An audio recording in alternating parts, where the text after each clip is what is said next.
Hi everyone. आज की video में देखेंगे सोशियोलॉजी का मोस्ट इम्पोर्टेंट टॉपिक्स परिवार, विवाह और नातेदारी, जिसमें आपको हिंदू, मुस्लिम और जनजाति का पार्ट नंबर 2 है।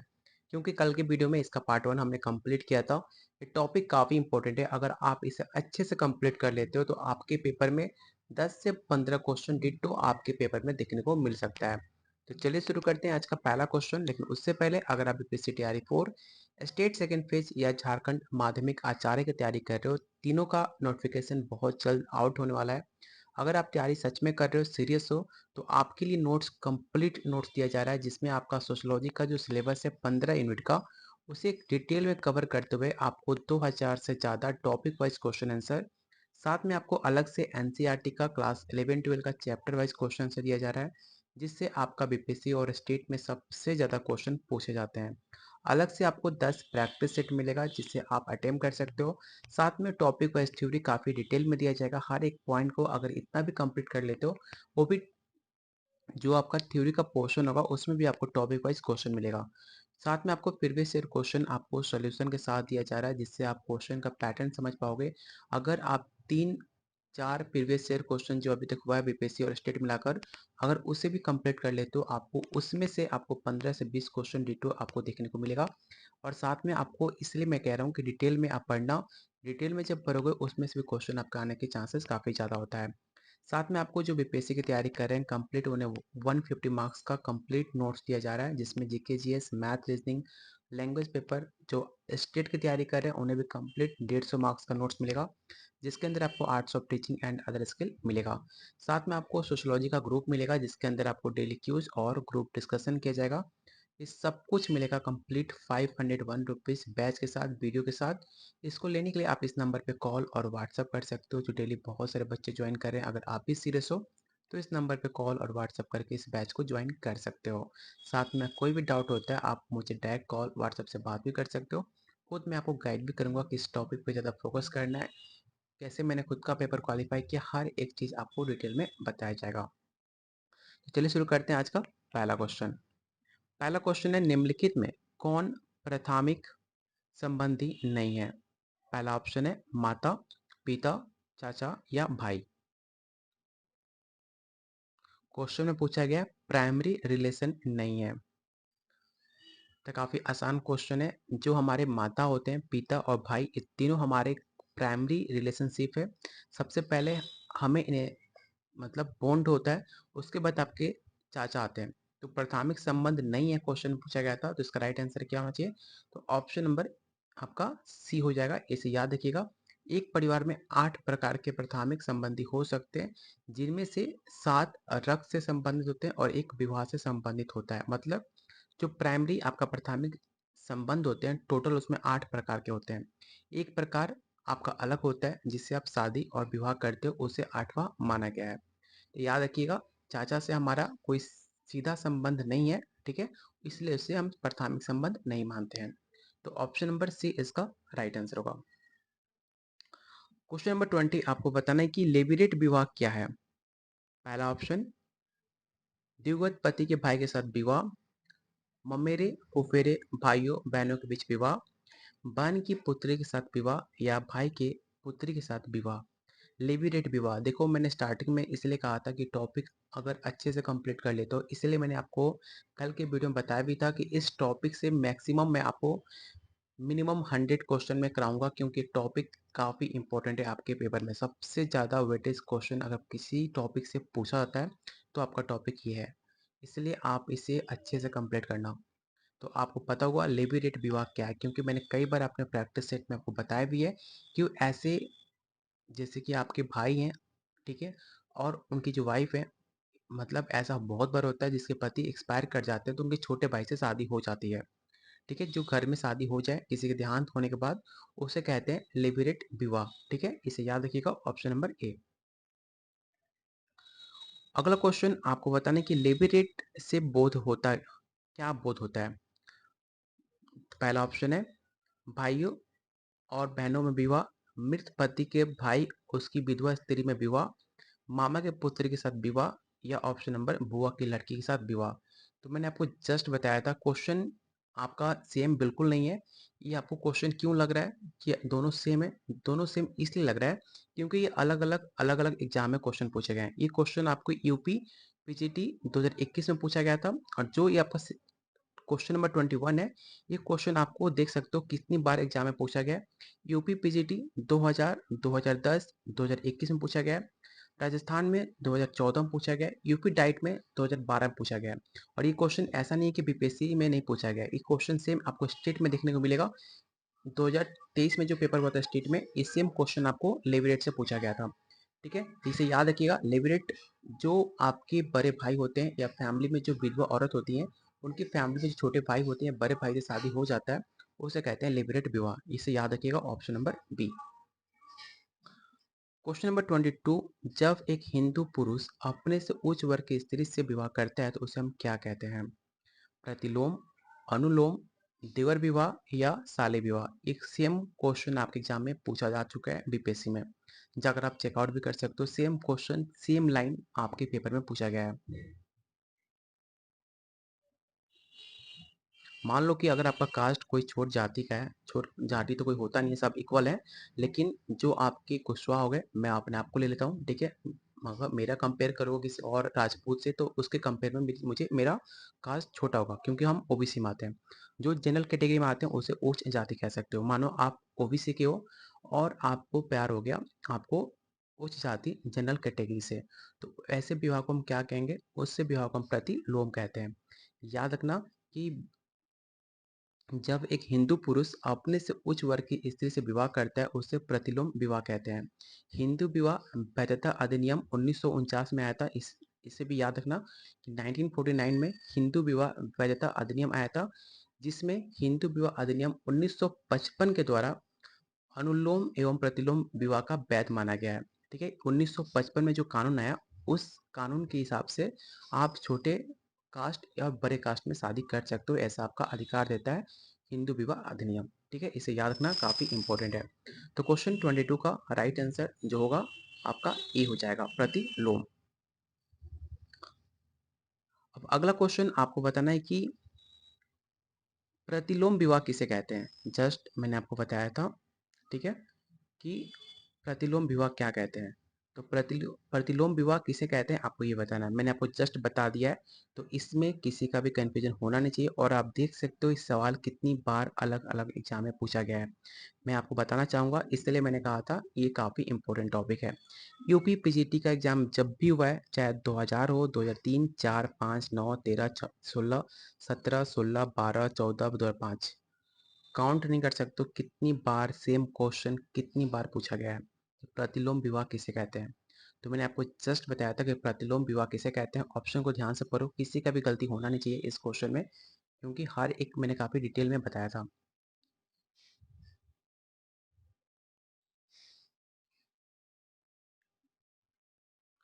तो क्वेश्चन 23 का जो भी आंसर सी करें, श्रेष्ठ जाति की कन्या और निम्न जाति के पुरुष के मध्य जो विवाह होता है उसे कहा जाता है प्रतिलोम विवाह। इस क्वेश्चन को याद रखना काफी इंपॉर्टेंट है।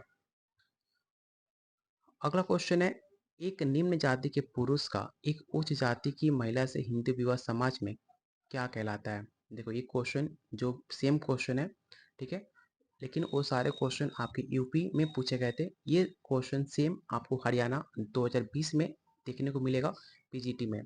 मैं इसलिए कहता हूँ कि जो आपके एग्जाम किसी अदर स्टेट में क्वेश्चन पूछे जाते हैं, मैक्सिमम चांस होता है कि सेम क्वेश्चन आपके एग्जाम में पूछे जाए, क्योंकि एग्जामिनर इतना उसके पास टाइम नहीं है क्वेश्चन को नया बनाने का।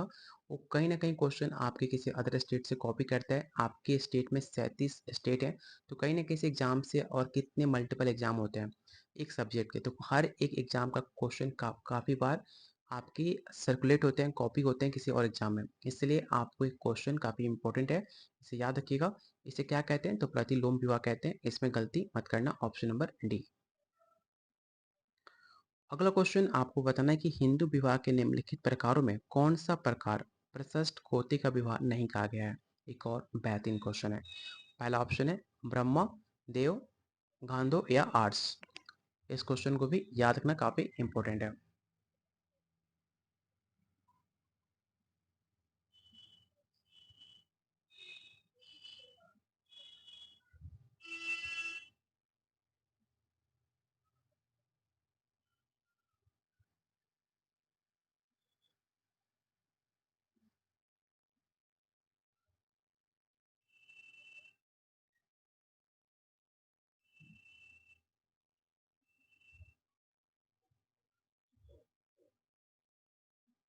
तो क्वेश्चन नंबर 25 का जो भी आंसर सी कर रहे हैं उनका आंसर बिल्कुल सही है। ऑप्शन नंबर सी इसका राइट आंसर होगा। हिंदू विवाह के मैं आपको डिटेल दिखा देता हूँ जिसका आप स्क्रीनशॉट भी ले पाओ। हिंदू विवाह के 8 प्रकारों में से ब्राह्म, देव, आर्ष और प्रजापत्य प्रकार के विवाह को प्रशस्त कोटि का विवाह माना जाता है, जबकि गांधो, आशुर, राक्षस और पैशाच प्रकार के विवाह को अप्रशस्त कोटि का विवाह कहा गया है। इसे याद रखना, ये सवाल एग्जाम में पूछे भी जा सकते हैं। अगला क्वेश्चन है, हिंदू विवाह कितने प्रकार के होते हैं? ठीक है, आप बताओ। हिंदू विवाह आपने बहुत देखा होगा, सीजन भी चल रहा है शादी का।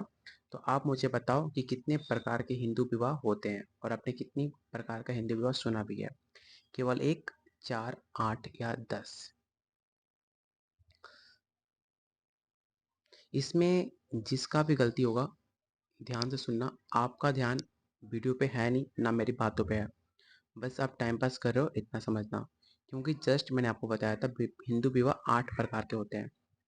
जब मैंने स्टार्टिंग में बता ही दिया तो आप आंख बंद करके 8 आंसर टिक आउट कर सकते थे, option number C. Question number 27, कर्य द्वारा किया गया हिंदू विवाह क्या कहलाता है? जो कर्य द्वारा किया गया शादी क्या कहलाता है हिंदू विवाह में, आपको ये बताना है। इन ऑप्शन को ध्यान से पढ़िए और बताइए क्वेश्चन 27 का राइट आंसर क्या होगा।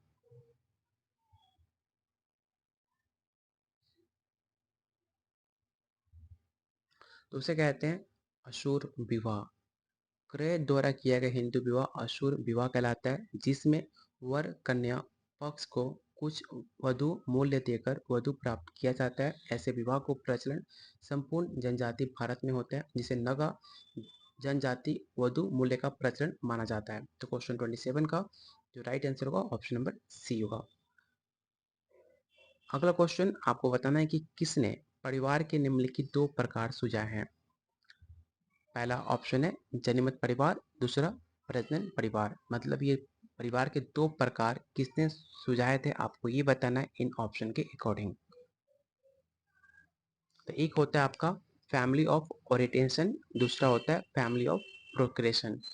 इसको डिवाइड करने वाले, सुझाव देने वाले कौन थे? तो आपके थे W.L. वार्नर। ठीक है, ऑप्शन नंबर सी।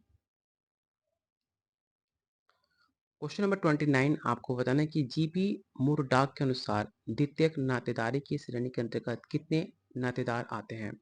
31, 32, 33 या 34?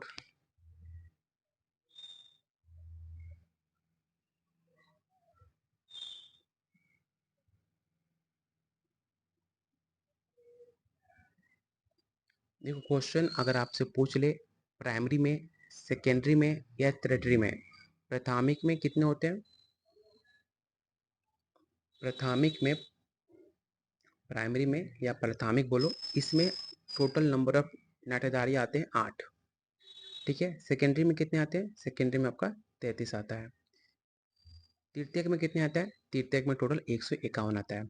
तो आप इसका स्क्रीनशॉट ले लेना कि प्राइमरी में पूछ ले अगर, तो प्राइमरी में टोटल रिलेशन आपके 8 आते हैं, सेकेंडरी में टोटल रिलेशन आपके 33 आते हैं और आपके तीसरे में रिलेशनशिप में 151 प्रकार के आपके रिलेशन आते हैं। इसे आप याद रखना, काफ़ी इंपॉर्टेंट है, कई बार एग्जाम में क्वेश्चन पूछ भी लेता है। अगला क्वेश्चन है, मरडॉक के अनुसार कितने संबंधी तृतीयक नातेदारी की श्रेणी में आते हैं? जस्ट मैंने आपको बताया था और मैंने इसलिए कहा था इसे लिख लेना क्योंकि क्वेश्चन एग्जाम में पूछे जाते हैं और आप देख सकते हो सेम क्वेश्चन आपके एग्जाम में पूछा भी गया है। तो जस्ट मैंने आपको बताया था 151। फिर से बता दे रहा हूँ जिन्होंने अभी तक नोट डाउन नहीं किया है। प्राइमरी में 8, सेकेंडरी में 33 और तीसरे में 151। ठीक है, इसका स्क्रीनशॉट ले लेना, काफ़ी इंपॉर्टेंट है आपके एग्जाम के लिए। यहाँ देख सकते हो कितनी बार क्वेश्चन एग्जाम में पूछा गया है, चाहे आपका यूपी पीजीटी हो, उत्तराखंड हो, राजस्थान हो, यूपी जीआईसी का एग्जाम हो, या आपका जीसीपीसीएस का हो, यूपी पीजीटी का हो या यूपी प्रोफेसर का हो। अगर मैं कह रहा हूँ इंपॉर्टेंट है, इसका मतलब समझो इंपॉर्टेंट है, तभी मैं इतना फोर्स कर रहा हूँ इसे याद करने के लिए। मर्ड के अनुसार नातेदारों की संख्या कितनी होती है? देखो, मैंने आपको बताए थे टोटल प्राइमरी, सेकेंडरी और टर्टियरी में कितने रिलेशनशिप होते हैं, लेकिन इस क्वेश्चन में पूछा गया मर्डॉक के अनुसार कितने होते हैं। तो जस्ट मैंने आपको बताया था प्राइमरी में 8 होते हैं और सेकेंडरी में कितने होते हैं? तो सेकेंडरी में आपके टोटल 33 होते हैं। ठीक है, ऑप्शन नंबर ए इसका राइट आंसर होगा। क्वेश्चन नंबर 32 आपको बताना है कि किसने कहा कि धर्म, राजा और रति हिंदू विवाह के उद्देश्य से माने जाते हैं? इन ऑप्शन को ध्यान से पढ़िए और बताइए क्वेश्चन नंबर 32 का राइट आंसर क्या होगा।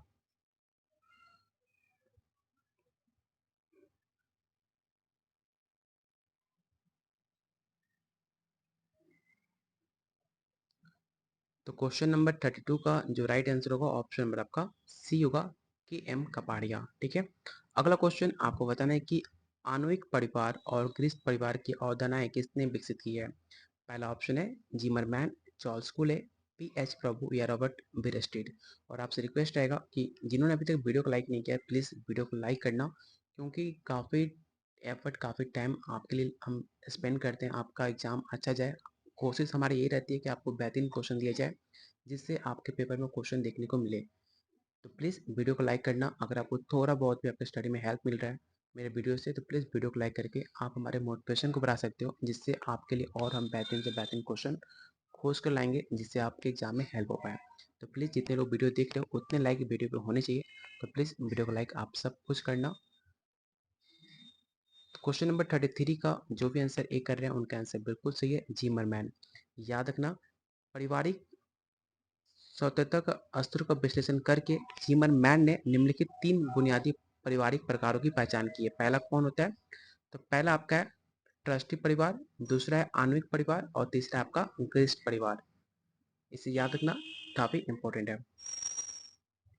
अगला क्वेश्चन है आणविक परिवार और गृहस्थ परिवार का विभाजन किसने किया?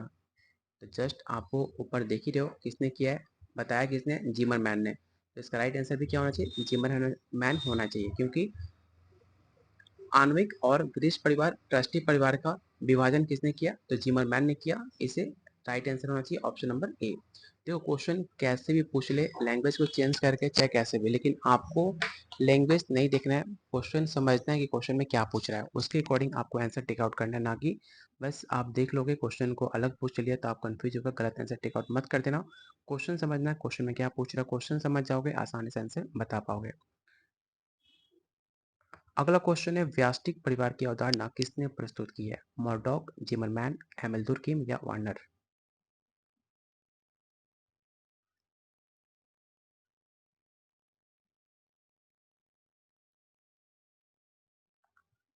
तो क्वेश्चन नंबर 35 का जो राइट आंसर होगा ऑप्शन नंबर आपका बी होगा, जीमर मैन। ठीक है, क्वेश्चन नंबर 35 का राइट आंसर होगा जीमर मैन। तो यहाँ पे आज के वीडियो में टोटल हम 35 क्वेश्चन रहने देते हैं, अगले वीडियो में और हम क्वेश्चन कंप्लीट करेंगे। ठीक है, तो उम्मीद करता हूँ वीडियो को पसंद आ रही हुई तो प्लीज़ वीडियो को लाइक और शेयर जरूर करना, क्योंकि ये जो टॉपिक है काफ़ी इंपॉर्टेंट है। अगर आप हमारे साथ एग्जाम की तैयारी कर रहे हो जिसमें आपको हर एक चीज़ बताया जाएगा, क्या क्या पढ़ना है क्या नहीं पढ़ना है, किस पे ज़्यादा फोकस करना है जिससे आपका पेपर क्वालिफाई हो पाए, हर एक चीज़ आपको बताया जाएगा।